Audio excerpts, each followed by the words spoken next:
அந்த இடத்தில் அவளுக்கு மிகப்பெரிய பாதுகாப்பு அரண் அவளை சுற்றி இருப்பது போல அவள் உணர்ந்தாள். எந்த ஒரு பெண்ணுக்கு தான் தன்னை இது போல கண்ணுக்குள் வைத்து காவல் காக்க இப்படி ஒருத்தன் இருக்கிறான் என்று நினைத்தால் அவன் மீது காதல் வராது. சுரபியும் அதே போல்தான். இப்பொழுது வித்தியாசமாக ஏதோ ஒரு உணர்வை தன் மனதிற்குள் உணர்ந்தாள். இங்க பாரு பேபி, அதான் அவனோட மாமா இருக்கன்ல, நான் இருக்கிறப்ப நீ எதுக்காக கவலைப்படுற? உன்னை இந்த அளவுக்கு அசிங்கப்படுத்தி இன்சல்ட் பண்ணிருக்காங்க. இதை நான் இப்படியே விட்டுருவோன்னு நினைச்சியா? கண்டிப்பா இவங்க எல்லாருக்கும் இன்னைக்கு ஒரு விளையாட்டை காட்டாம நான் இங்கிருந்து வரவே மாட்டேன் என்று சொன்னவன் அவளை தன் பின்பக்கமாக நிறுத்தி கொண்டான். அந்த சமயம் இவன் செய்கைகளை எல்லாம் பார்த்து மிகவும் கோபமான கௌரவ், டே விக்ரம், என்ன விட்டா ஓவரா சீன் போட்டுக்கிட்டு இருக்க?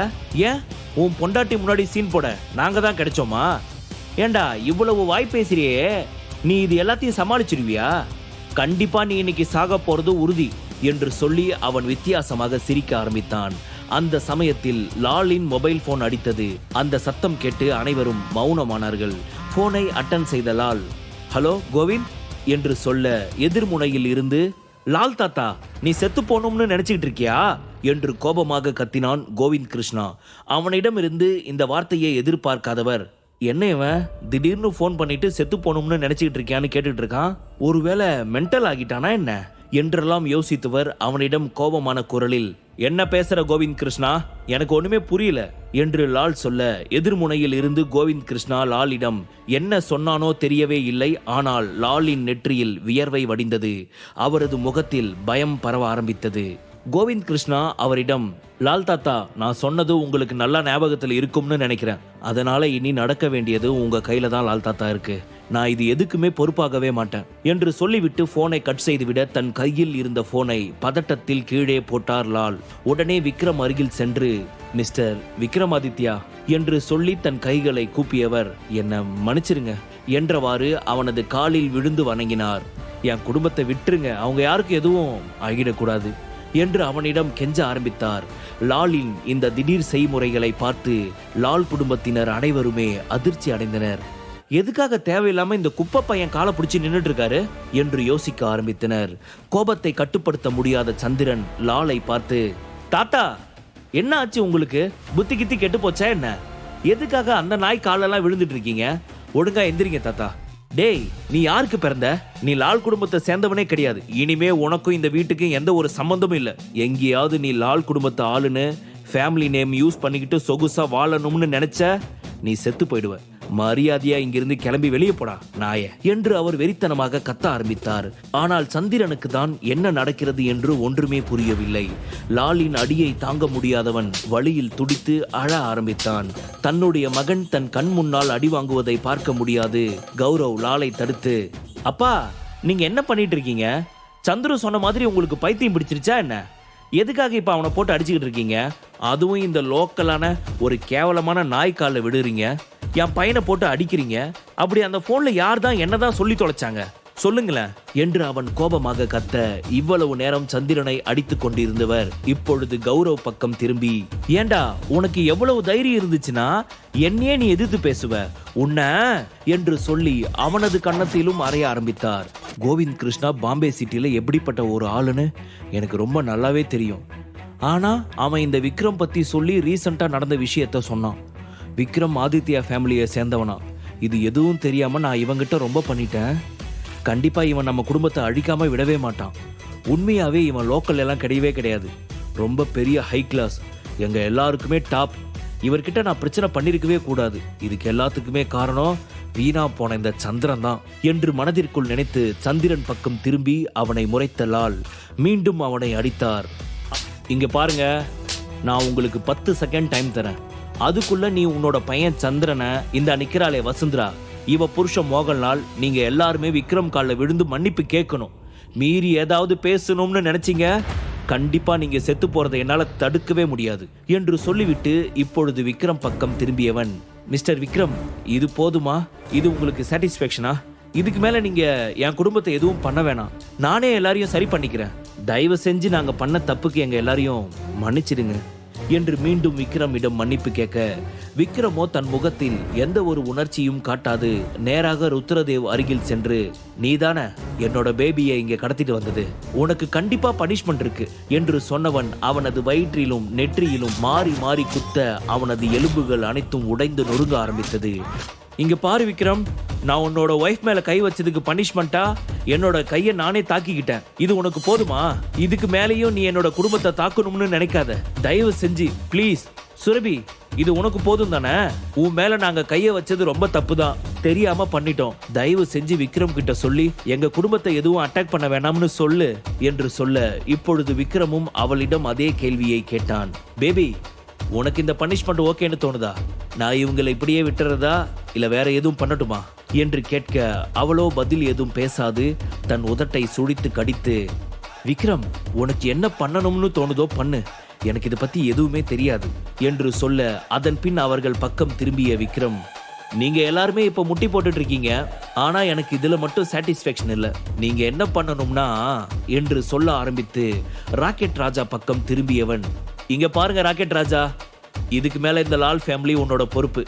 இவங்களை நீ என்ன பண்ணணும்னு நினைக்கிறியோ பண்ணிக்கோ என்று சொல்லிவிட்டு சுரபியை அழைத்து கொண்டு அங்கிருந்து கிளம்பினான்.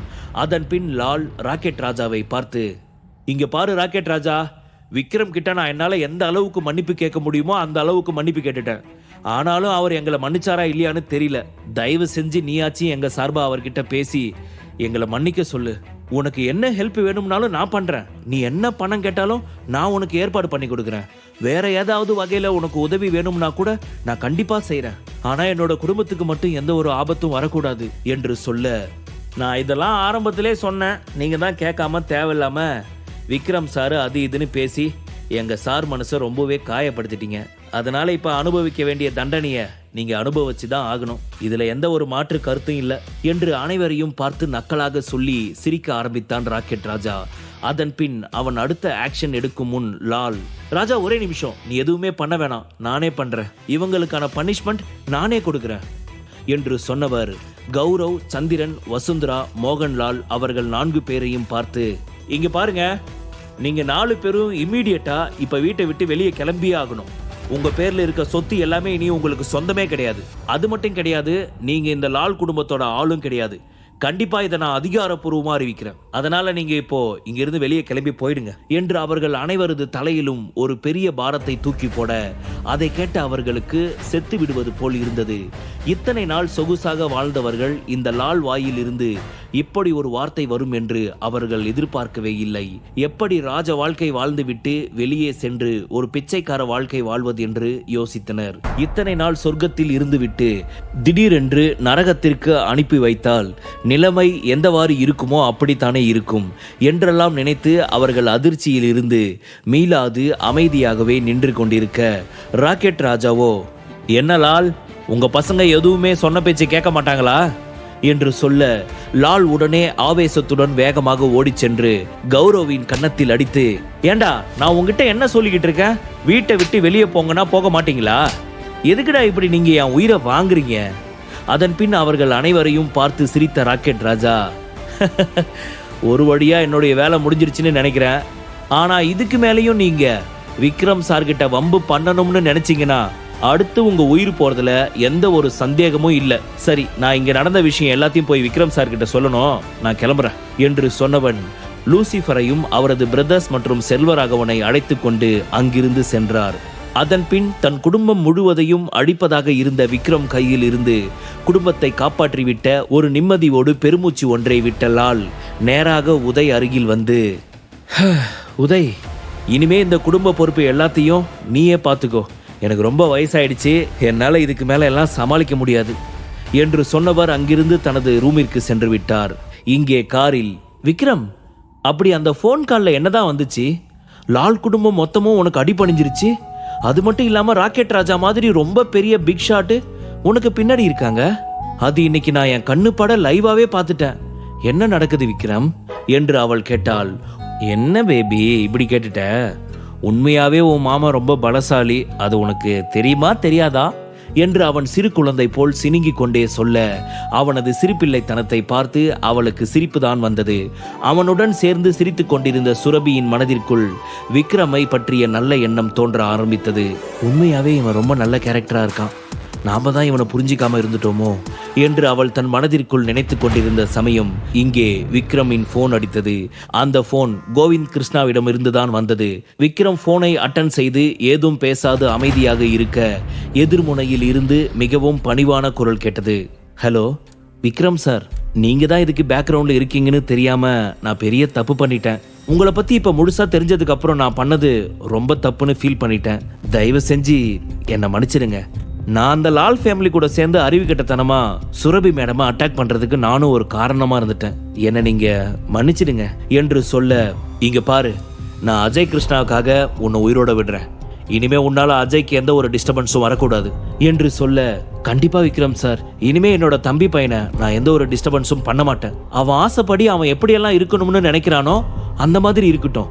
அது மட்டும் இல்லாம உண்மையாவே என்னோட தம்பி பையனுக்கு உங்களை மாதிரி ஒரு ஆள் பலம் கிடைச்சது ரொம்ப பெரிய அதிசயம்தான். அதை நான் இனிமே தப்பா மாத்த ட்ரை பண்ணவே மாட்டேன். அதை அழிக்க நான் எந்த ஒரு முயற்சியும் எடுக்கவே மாட்டேன். நீங்க என்னை மன்னிச்சிட்டேன்னு மட்டும் சொன்னா போதும். சார், நான் உங்ககிட்ட இன்னொரு விஷயம் சொல்லணும். என்னோட அப்பா உங்களை மீட் பண்ணணும்னு சொல்றாரு. நீங்க அவரை ஒரு தடவை நேர்ல வந்து பார்த்துட்டு போனீங்கன்னா ரொம்ப நல்லா இருக்கும் என்று சொன்னதும் விக்ரம் முகத்தில் ஒரு மெல்லிய புன்னகை ஒன்று தோன்றியது. கண்டிப்பா நான் உங்க அப்பாவை வந்து மீட் பண்றேன், இந்த விஷயத்தை அவர்கிட்ட சொல்லிடுங்க என்று சொல்ல, கோவிந்த் கிருஷ்ணா மிகவும் சந்தோஷமான குரலில், ரொம்ப தேங்க்ஸ் விக்ரம் சார், நீங்க என்னோட அப்பாவை வந்து பார்க்கறேன்னு சொன்னதுக்கு உண்மையாவே எனக்கு ரொம்ப சந்தோஷமா இருக்கு சார் என்று சொல்லிவிட்டு கோவிந்த் கிருஷ்ணா போனை கட் செய்தான். இந்த ரெட்டி குடும்பம் எப்படியோ காணாம போயிட்டாங்க. இனி அவங்க கிட்ட இருந்து பிரச்சனை இப்போதைக்கு வராது. ஆனா வரப்போ சுனாமி மாதிரி வரும். அந்த ஒரு விஷயத்துல நான் தெளிவா இருக்கேன். இருந்தாலும் இப்போதைக்கு அந்த ரெட்டி குடும்பத்தோட பிரச்சனைய நான் ஒரு பக்கம் ஹோல்ட் பண்ணி வச்சுட்டு என்னுடைய ஃபேமிலி பிரச்சனையை சரி பண்ணணும்னு நினைக்கிறேன் என்று யோசித்தவாறு வந்த விக்ரமின் கார் அவர்களின் பிருந்தாவனம் வில்லாவின் முன் வந்து நின்றது. சுரபி, இந்த இடத்துல டேபிள் ஃபர்னிச்சர்ஸ் எல்லாம் வேற இருந்துச்சு, அதெல்லாம் எங்க என்று கேட்க, அந்த குப்பையெல்லாம் எடுத்துட்டு போய் நான் குப்பையில தூக்கி போட்டுட்டேன் என்று சொன்னவாறு கழுத்து முழுக்க நகைகளை அணிந்து கொண்டு மாடிப்படியில் இருந்து மினுக்காக நடந்து வந்தாள் ரேணுகா. அதே நேரத்தில் அந்த இடத்தில் ஒரு பெண்ணின் குரல் கேட்டது. அத்தை, நீங்க சொன்ன அந்த லோக்கல் மருமகன் இவன்தானா என்று கேட்டுக்கொண்டே அங்கு வந்து நின்றாள் ரேவதி. அவளது முகபாவனைகளை பார்த்த பொழுது அவள் விக்ரமை மிகவும் அருவருப்பாக நினைக்கிறாள் என்று தெளிவாக தெரிந்தது. சுரபி பக்கம் திரும்பியவள், என்ன சுரபி, இதுதான் உன்னுடைய ஹஸ்பண்டா? ஏன் உனக்கு வேற ஆப்ஷனே கிடைக்கலையா என்ன என்று நக்கலாக கேட்டவள், ஹலோ மிஸ்டர், நீங்க கொஞ்சம் தள்ளி நிக்கிறீங்களா? எனக்கு தெரிஞ்சு நீங்க சுரபி பக்கத்துல நிக்கிறதுக்கு உங்களுக்கு எந்த ஒரு தகுதியும் இல்லைன்னு நினைக்கிறேன் என்று சொல்லிக் கொண்டிருந்த சமயம் படிக்கட்டில் இருந்து ஒருவன் சிரித்து கொண்டே வந்தான். நல்லா சொல்லு ரேவதி, இந்த சுரபிக்கு எவ்வளோ சொன்னாலும் புத்தியே இல்லை. எல்லாரும் எத்தனையோ தடவை சொல்லியும் கேட்காம அவ மறுபடியும் இதே மாதிரி தான் இந்த விக்ரம் பின்னாடியே சுத்திக்கிட்டு இருக்கா. நீ இத்தனை நாளா ஊர்ல இல்லாததுனால உனக்கு எதுவுமே தெரியல. இனிமே போக போக தெரிஞ்சுக்கிடுவ இவ எந்த அளவுக்கு இவனை மடத்தனமா நம்பிக்கிட்டு இருக்கான்னு என்று சொன்னவாறு படியில் இருந்து இறங்கி வந்தான் வருண். இதை கேட்ட ரேவதி சிரிப்பை அடக்க முடியாமல் கண்ட்ரோல் செய்ய, இருவரின் இந்த செய்முறையால் சுரபிக்கு கோவத்தை பொறுத்து கொள்ள முடியவில்லை. ஸ்டாப் திஸ் நான்சென்ஸ் டாக்கிங், ரெண்டு பேரும் கொஞ்சம் அமைதியா இருக்கீங்களா என்று சொல்லிவிட்டு விக்ரம் பக்கம் திரும்பினாள். அவனின் உண்மை முகத்தை பார்த்தவள் அவன் இப்பொழுது தனக்காகத்தான் பொறுமையாக இருக்கிறான் என்பதை புரிந்து கொண்டு அவனை சமாதானப்படுத்தும் விதமாக அவன் அருகில் நெருங்கி சென்று அவன் கைகளை இறுக பற்றியவள் கொஞ்சம் கண்களால், விக்ரம், இவங்க எல்லாருமே என் அம்மாவோட அண்ணன் பசங்க, தயவு செஞ்சு நீ இங்க எந்த ஒரு பிரச்சனையும் பண்ண வேணாம் ப்ளீஸ் என்று சொல்ல, ஓகே பேபி, உனக்காக நான் காம்ப்ரமைஸ் ஆகிக்கிறேன், பட் இவங்க ரொம்ப அதிகமாக வாய் பேசினாங்கன்னா நான் என்ன பண்றது என்று அவன் கேட்க, என்கிட்ட கேட்கலாம் வேணாம், ஏன்னா உனக்கே இன்னொரு ஆப்ஷன் தெரியும், நீ அப்பப்போ என்னை பார்த்து சைட் அடிக்கலாம், பர்மிஷன் கிராண்டட், ஓகேவா என்று தன் ஒரு கண்ணை மூடி நாக்கை கடித்தவாறு கேட்க, அவளின் இந்த ரியாக்ஷனும் குறும்புத்தனமான பேச்சும் விக்ரமின் உணர்வுகளை நிலைகுலைய செய்தது. அவள் அழகில் மயங்கியவன் தன் ஆசைகளை கண்ட்ரோல் செய்யும் விதமாக தன் கையை மடக்கி தன் காலிலே குத்தி கொண்டு அவளை பார்த்து, பாத்தியா என்ன பேபி, நீ இந்த மாதிரி டைம்லயா மாமாவை நீ லாக் பண்றன்னு ஒரு சிங்கத்தோட கையை கட்டி போட்டு அதுக்கு கிச்சி கிச்சி மூட்டுவ? என்று சொல்லி அவன் பெருமூச்சு ஒன்றை இழுத்துவிட சுரபியோ அவனின் செய்கையை பார்த்து சிரித்தாள். இப்படி இவர்கள் இருவரும் கிசுகிசுப்பாக பேசிக்கொள்வதை பார்த்த ரேணுகாவிற்கு கோபம் வந்தது. கோபமான குரலில், ஏய் விக்ரம், நான் உன்கிட்ட கேட்டுக்கிட்டு இருக்கேன், உனக்கு காது கேக்குதா இல்லையா? இத்தனை நாளா எங்க போயிருந்த? வேலையை விட்டுட்டு மறுபடியும் என் பொண்ணு கையில சோத்துக்கு எதிர்பார்த்து நிக்க போறியா என்று கேட்க விக்ரம் அது எதையும் கண்டு கொள்ளாதவன் போல மிகவும் கூலாக, மாமியார், உங்க கூட இப்ப பேசி சண்டை போட்டு ஜெயிக்கிற மூட்ல நான் இல்ல, எனக்கு கொஞ்சம் ரெஸ்ட் தேவை, நான் ரெஸ்ட் எடுத்துட்டு வந்து நைட்டு டின்னர் தெம்பா சாப்பிட்றேன், அப்புறமா நம்ம 2 பேரும் ஜாலியா சண்டை போட்டுக்கிட்டே இருக்கலாம், ஓகேவா மாமியார் என்று சொன்னவன் சுரபி பக்கம் திரும்பி, பேபி, மாமா போய் கொஞ்ச நேரம் ரெஸ்ட் எடுத்துட்டு வந்துடுறேன் என்று சொல்லிவிட்டு மாடிப்படி ஏறி 3வது மாடியில் இருக்கும் அவனது ரூமை நோக்கி சென்றான். ஆனால் அந்த 3வது மாடியில் இருந்த அனைத்து பொருட்களுமே மாற்றப்பட்டு இருந்தது. அதை பார்த்து அவனுக்கு மீண்டும் கோபம் வந்தது. முழு கதையையும் கேட்டு மகிழ பாக்கெட் FM ஆப்பை டவுன்லோட் செய்யுங்கள். லிங்க் டிஸ்கிரிப்ஷனில் கொடுக்கப்பட்டுள்ளது.